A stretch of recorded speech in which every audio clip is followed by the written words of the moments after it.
So a little background here. I played the drums for 11 years of my life, so I've gotten pretty decent at marching percussion and playing the drum set. I'm currently a college student who obviously needs money, so I took up 2 jobs that had to do with teaching drumming to kids. The first job, which I only recently left because of the pandemic, was an amazing opportunity at a school district to be a part-time music teacher. I love that job. This story has to do with the other music job that I took up, which was at a nonprofit that I don't want to name for legal reasons that resides in my town. So at this nonprofit, there are 2 main coordinators in charge, who happen to be an older married couple. The husband was in charge of the science and art side of the facility, while the wife, Bernice, was in charge of the music side of the facility. So she was in all aspects my boss and also one of the piano teachers. I taught drum set with a high school friend of mine named Jay. There was a guitar teacher who I was also friends with named Ray, and an elderly piano teacher named Marie. So that was the entire music department at the facility.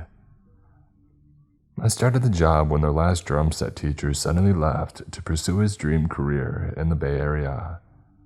Bernice really needed me to start immediately, so I did, but during my interview, she had been very nice and cordial, but I sometimes noticed how rude she was to the other employees.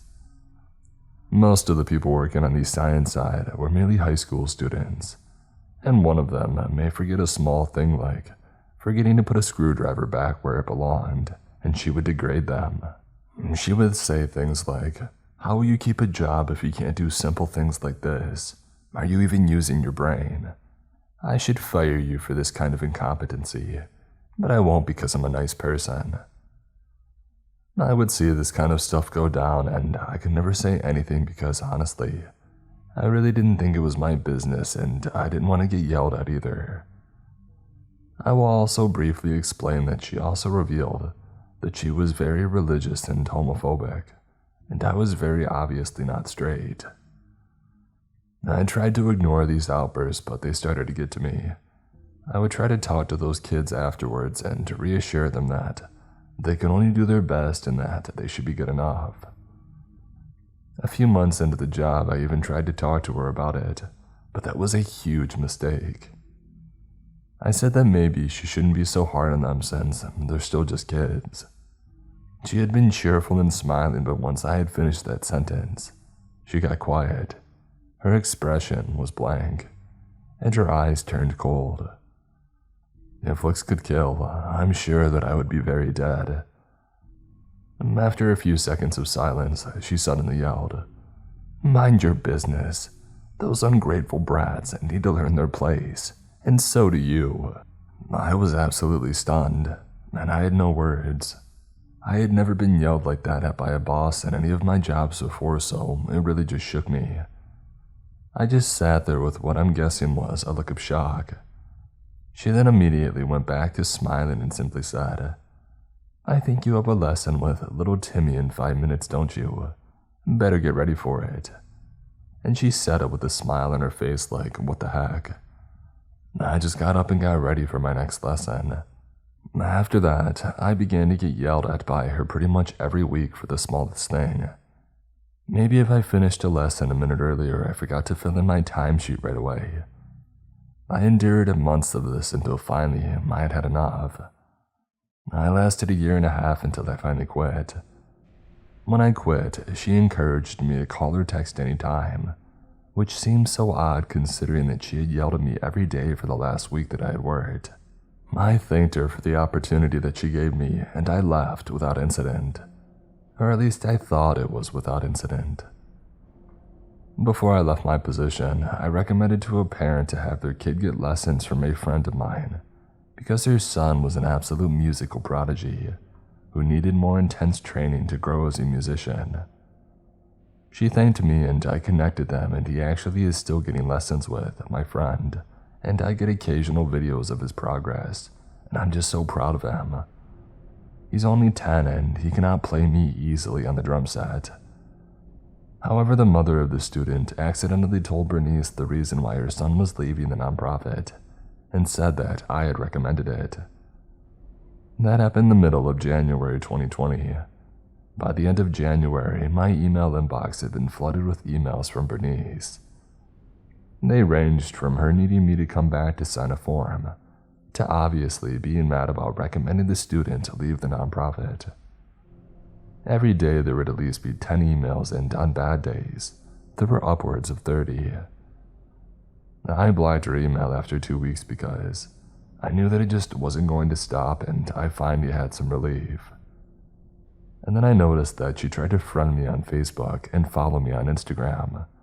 When I blocked those accounts, it was her husband's accounts that tried. I then blocked those as well. She even tried it again, using the nonprofit's social media pages to follow me. I had no idea why she was being so persistent, and I did not know what to do. It seemed to calm down, so I thought she gave up, but a week later, I had random accounts trying to follow me on all my social media. I asked my friends that I had worked with if they could see her doing this while she was in the office. So Jay and Ray went into the office when she had a lesson, and they looked on her monitor and there was a bunch of open tabs. They sent me snaps of what they found, and all these tabs were the different faceless accounts on Facebook and Instagram that had been attempting to follow me. They closed them all out, and when she asked about it, they feigned ignorance and said that they had been looking for sheet music and the tabs had accidentally been closed. They said that she looked really upset, but then she suddenly asked him if they had me on social media, and they just said that they didn't know, and they tried to walk out. Before they walked out, she asked them if they would tell her what lies I had told them, and they said she didn't know what she was talking about. She got even more upset and yelled at them to stop acting stupid and to tell the truth, and they again told her that I never said anything about her or the nonprofit. She suddenly went on a whole tangent about how I was going to steal all the students and the nonprofit would have to shut down. From here, she never spoke to them again about it. But after this, I did notice that I started seeing her whenever I went to Walmart in town to get groceries and such. I'm telling you that about 8 out of 10 times that I would go, she would be there.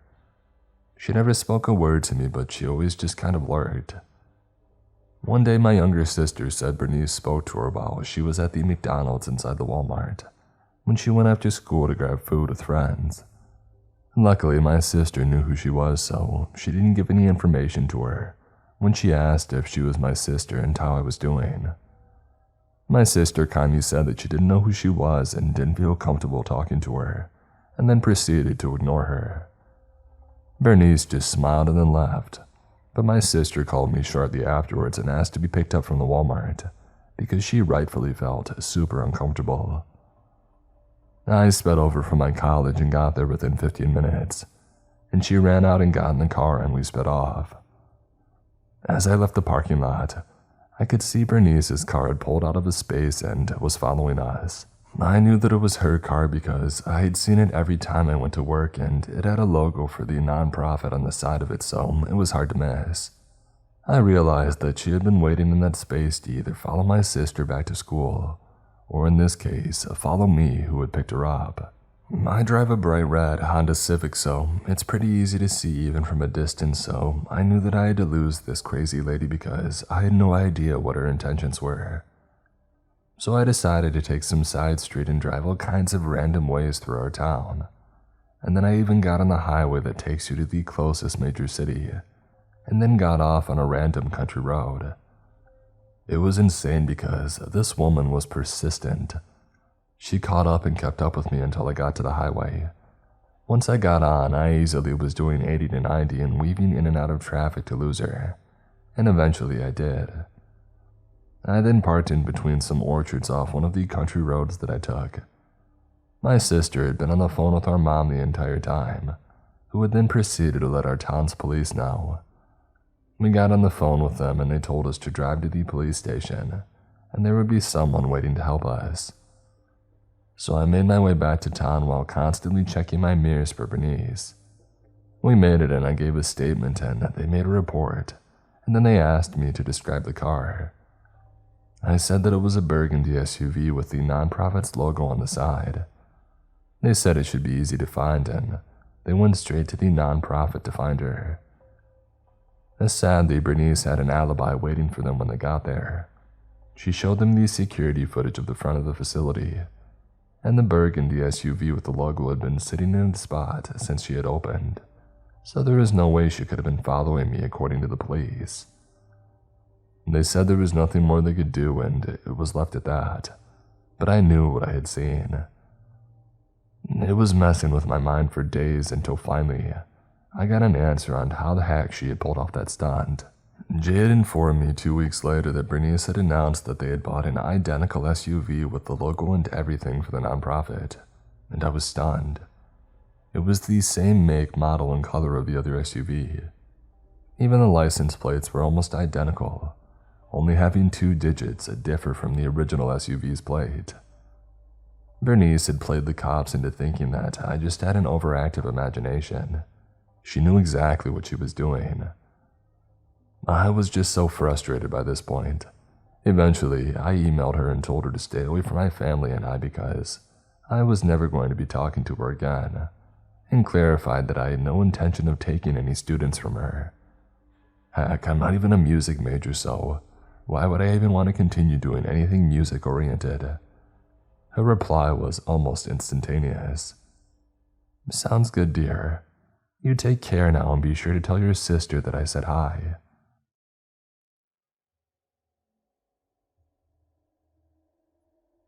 This happened about 10 years ago. After reading through some of the stories here, this came to mind after having forgotten it for years. One of my best friends attended Penn State Berks about an hour away from me. He lived in an area of Reading, Pennsylvania known as West Lawn. It was a regular thing for me to come hang out once or twice a week, and this evening seemed no different than the other. A few beers, video games, probably a bowl at some point.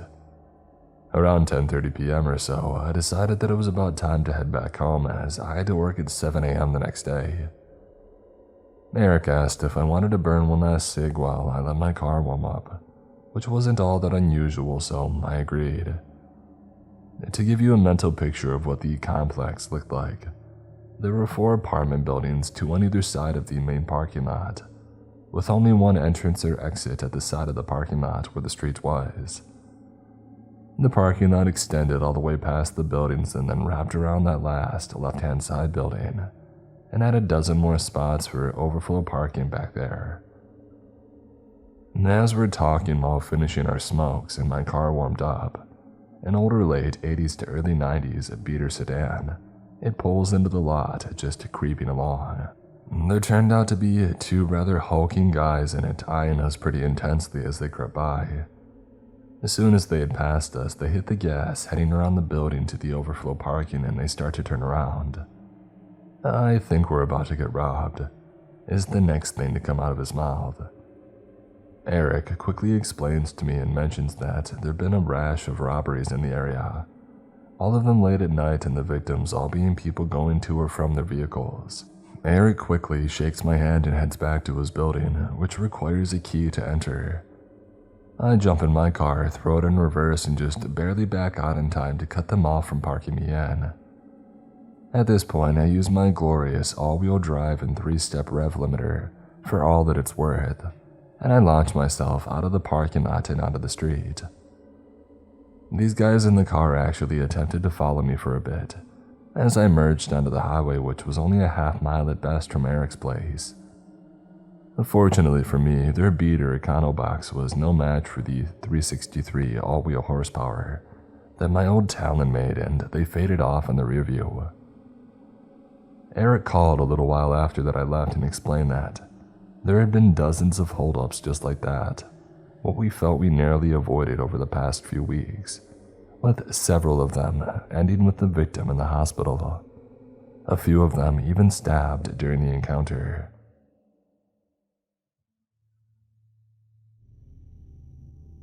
About 7 years ago, I was 20 years old, going to college and trying to make a little extra money. I picked up a job working in Flint, Michigan as a live-in caregiver for a 98-year-old woman named Lillian, who had Alzheimer's. Honestly, I wasn't trained the way that I should have been to properly care for her. I did a lot of research and I tried my best to learn everything I could, to make the situation as comfortable as possible for her. Needless to say, though, I did get frustrated sometimes. One of those times was a hot summer night, probably around 2 a.m., when I awoke to Lillian screaming from her bedroom. I ran to her to find her sitting in her laundry basket. After helping her up, I noticed that she had wet herself. I took her to the bathroom to get her cleaned up. She told me that she thought the laundry basket was the toilet, and after she had sat down on it, she couldn't get out. I felt so sorry for her. I tried my best to reassure her that it would be okay. I told her that I would clean everything up, run her laundry again, and stay up the rest of the night just in case she needed anything. Once Lillian fell back asleep, I threw her laundry in and decided that I had time to sneak out for a quick smoke. Yeah, I'm one of those nasty, horrible smokers. I decided to sit in my car to use the air conditioning to stay cool, and to call my best friend to see if she was still up so I could vent a little bit. Also, I just wanted to talk to somebody as it was late at night, and I was alone in my car. Being female, we're wired to be nervous about being alone at night, unfortunately. I hadn't been on the phone for more than 2 minutes when I got a weird feeling. Something was telling me to look over my left shoulder, and when I did, I saw a younger guy, maybe late teens to early 20s, walking down the sidewalk in my direction with a sweatshirt on. His hood was up.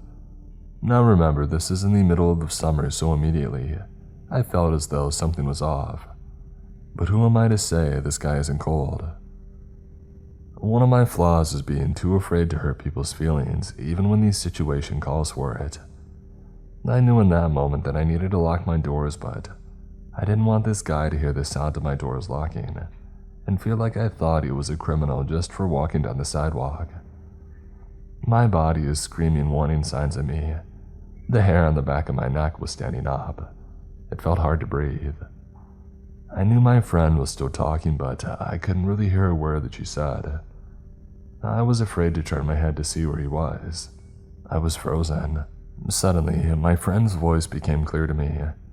She was yelling at me. "Hey, why aren't you answering me? What's going on?" I turned my head to the right and just in time to see him reaching for my passenger door handle. Without even having time to think, I somehow managed to reach up with my left hand and hit the lock button for the doors, just as he had started pulling at the handle. His right hand was in the front pocket of his sweatshirt. He seemed to be holding on to something, and when with his other hand, he was pulling at my handle with such force that the entire car was jerking back and forth. I didn't move, I didn't scream. I just watched him. I remember his eyes staring into mine. He looked angry. And just as I start to think, this is it. He's going to get in somehow. He's going to hurt or kill me. He suddenly stops. He stood there for a quick second and then he turned and ran away. In that moment, I burst into tears. I was scared, angry, and confused. What just happened? What was he trying to do? Kill me, steal my car? Is he going to come back? Lastly, even though I was happy about it, why did he suddenly stop and run away like that? I called 911. The dispatcher asked me if there was any way for me to leave the area. I wanted to, but then I realized, Lillian, I needed to get back in that house, but I was terrified to step foot out of my car. I took a few deep breaths and decided that I didn't have time to think about it. I needed to make sure that she was okay. I got back in the house and immediately went to her room. She was sound asleep and I felt a huge sense of relief. I took a walk through the house and checked all the doors and windows to make sure that we were safe. Everything was secure. I sat on the couch in the living room, in the dark, and I waited for the cops to come. For those of you who don't know much about Flint, this type of call is not their top priority. It took them over 4 hours to respond. At that point, obviously, there's nothing they can do. He was long gone. I still think about that night more often than I would like to admit. The what-ifs are the hardest part. All I know is I hope to never be in a situation like that again.